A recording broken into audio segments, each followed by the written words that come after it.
Well, I said it ain't over till it's over. Now it's over. Cooper Webb gets it done. Chase Sexton is on fire at the end of the season, but unfortunately, it's too late. Cooper Webb does exactly what he needs to do. He's on his walk to the podium. He is hugging literally everyone. Cooper Webb is just one of those guys that you don't want to be in a championship fight with. You know, he does exactly what he needs to do. He rides smart at every single opportunity that he can. He minimizes every single mistake that he can. He puts himself in good situations when he has to put himself in good situations every single time. It's just like you can count on him to do exactly and be exactly where he needs to be. It's just truly unbelievable.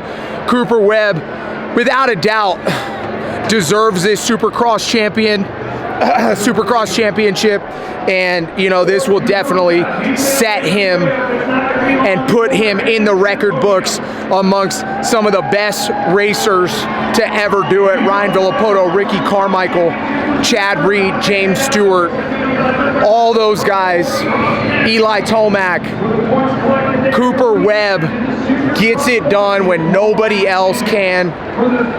He gets the whole shot in the main event and gets out front, and then wisely, you know, when Chase and him are next to each other, he just does what he needs to do. I really can't say enough about Cooper Webb other than, you know, congratulations to a champion that truly deserves it. Chase Sexton, like I said, he rode lights out. Unbelievable ride, but you know, you put yourself in a situation where you can't do anything, you know, and that's what Chase did. He got down, and unfortunately he couldn't get back, and it's tough. And the problem with being a Supercross champion is there's only one guy that can be the champion. There's only one guy that gets that #1 plate. There he is right there, speaking of him. Wow. Wow, look at that medal he got. Yeah, well, you know, one of the big things is there's only one guy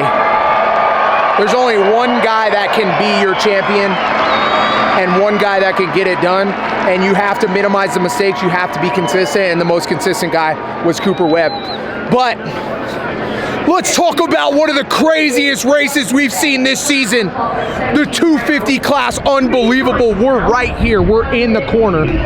So this is it. Oh wow, Cooper Webb is crying on the podium.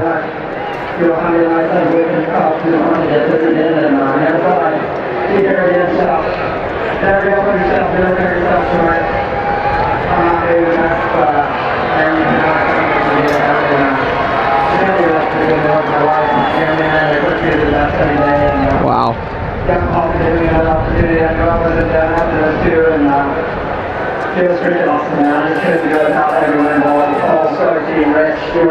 Wow.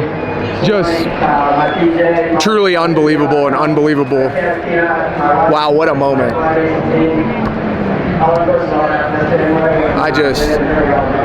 don't know, I'm just soaking this in. This is what a culmination of a career, of a season. It's just, you can tell how much weight was on Cooper Webb's shoulders that just got lifted, and how much this means to him by the emotion that he just had on the podium. Wow, unbelievable. But let's get back to it. This is the corner right here. Let's break it down.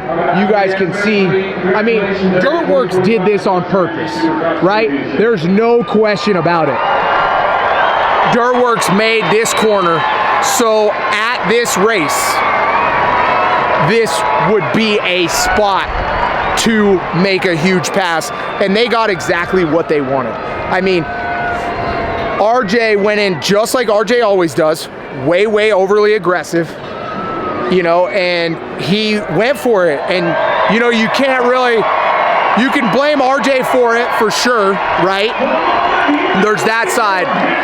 But at the same time, you know, that's why RJ caught up and got to that spot, right? He has so much heart and so much will to win that he just can't stop. And you can see, like when you guys look at this corner right here. I mean, I don't know how much more wide open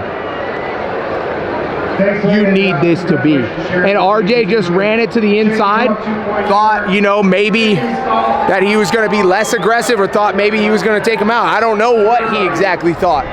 But this right here, this section of dirt was where that pass happened and where it kind of all got done. And it's all because of this opening right here. You know, when you leave this much space, it makes for opportunity to make those big block passes. And, you know, as fans, that's what we want to watch. You know, that's what we want to see. The press box, the whole stadium erupted when that pass happened. It was like truly unbelievable, and it's unfortunate because, you know, RJ could have been just a little less aggressive, made that pass, and I think he could have won the championship, you know. But either way, we would have had a lot better race.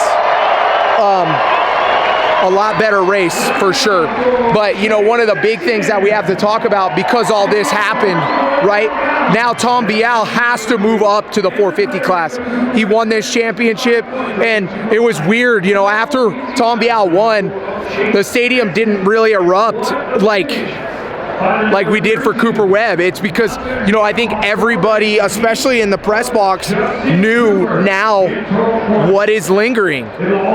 Tom Bial has to swim with the big dogs now. You know, he's got to swim with the great white sharks, and he's a smaller guy. I don't know if he's packed on enough muscle yet to be the 450 Supercross guy. Obviously, he's an elite outdoor athlete, and I think he'll do good outdoor on a 450 or decent, but I don't think he's ready for the 450 class in Supercross. You know, I think he'll be somewhere around that 10th spot, and then hopefully he gets a good contract for next year, either with KTM or somebody else, that he can ride a 450. But, you know, if he can, he needs to get a 2-year deal, because so many guys have moved into that class that weren't necessarily body ready. Maybe they're mentally ready, but their body is just not big enough to move to that 450 class and strong enough. And that's where you see those guys fault, and then they lose their confidence, and then all of a sudden you become that 10th place guy. And, you know, we've seen it even with Justin Cooper.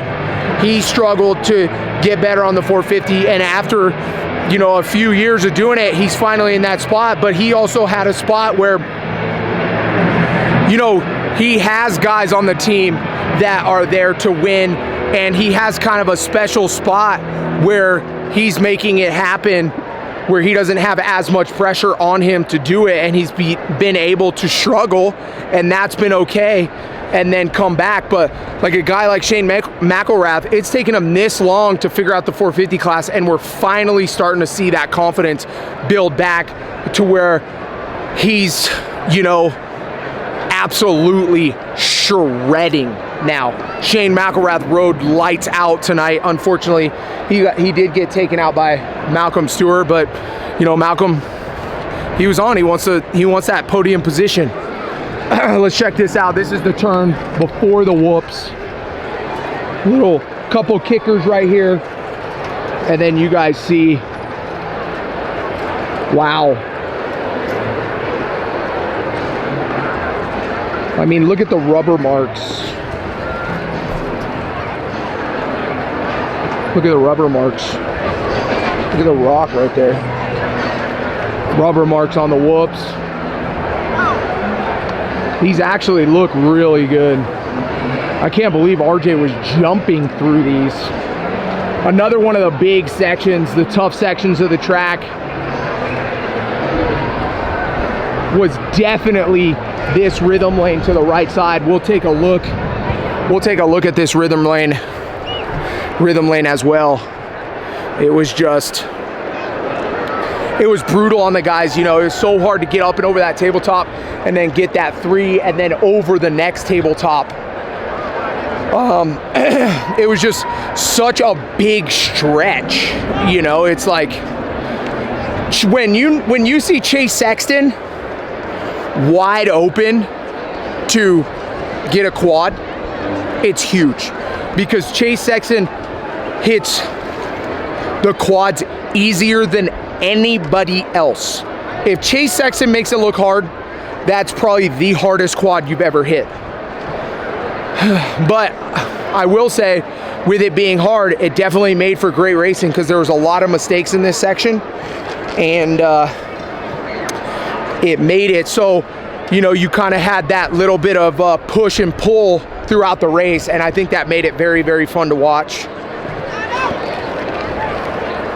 What up, guys?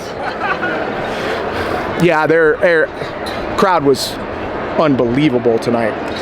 It was a packed house, but let's get into it. We finally made it to the corner. Let's see what we got going on here. Okay, so you guys can see this flat corner right here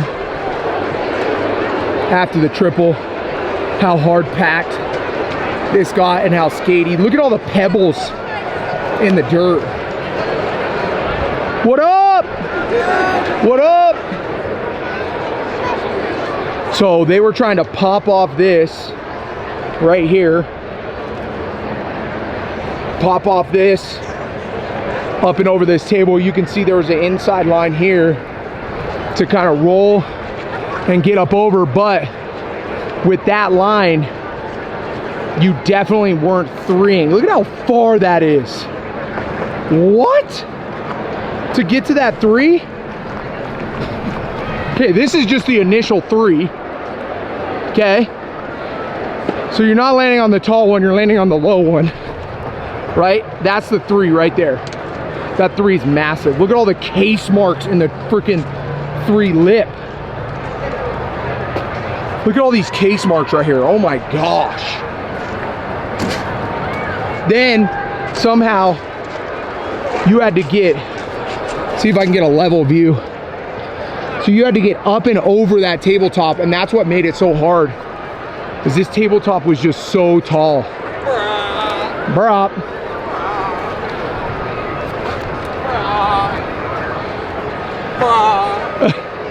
This tabletop was super, super tall.